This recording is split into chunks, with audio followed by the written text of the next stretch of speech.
Let's say someone's making $100,000 a year right now. Do you have any specific strategies they can implement, like kind of a walkthrough, a blueprint on what they can do to be able to avoid paying crazy money in taxes? You want me to do a walkthrough right now?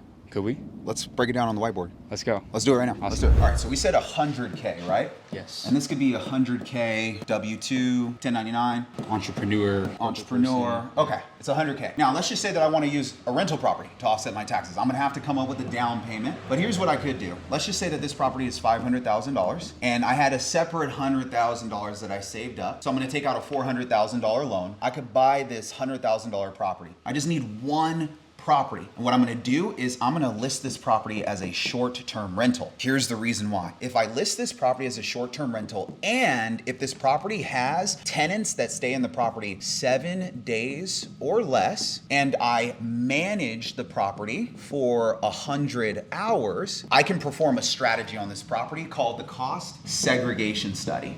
Now, this property right here is worth 500K, but with a cost segregation study, I can accelerate depreciation. On average, when performing a cost segregation study, you can get 20% of the building's purchase price as a year one tax write-off. So with $500,000 property, 20% of that would equal $100,000. If I had $100,000 W-2 income and I had $100,000 loss on my tax returns from depreciation, I'm tax-free. And this is how somebody can take a $500,000 property, convert it to a short-term rental, manage it, create a paper loss, and offset 100% of their W-2 or 1099 income. And this is just with an example of someone making 100K. Imagine if there's somebody that's making $1 million and we took this property to $1 million or to $2 million.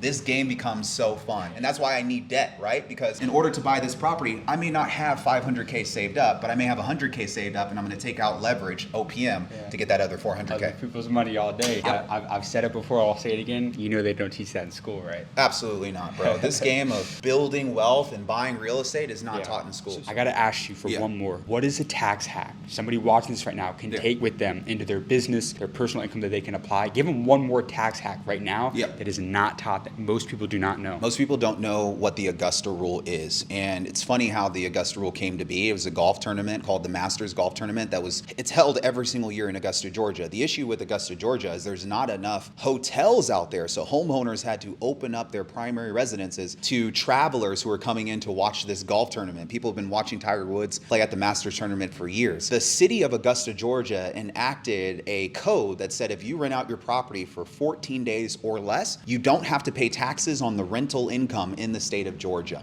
It's funny because a year and a half later, it became a federal tax code, IRC 280A. Now, anybody, whether you're a business owner or not, can rent out your primary residence for 14 days, charge rent, and not pay taxes on the first 14 days of rental income. This has been a strategy we've utilized with business owners because if you have an S Corp, the S Corp is considered a separate person from who you are. So you as a business owner who owns the S Corp can rent your primary residence to your S Corporation for 14 days, charge rent, and deduct it on your tax returns. And it's like a tax-free distribution coming right back to you, the individual. Definitely a strategy that most taxpayers are not implementing, but is so easy and is low-hanging fruit. And I absolutely recommend you get it implemented.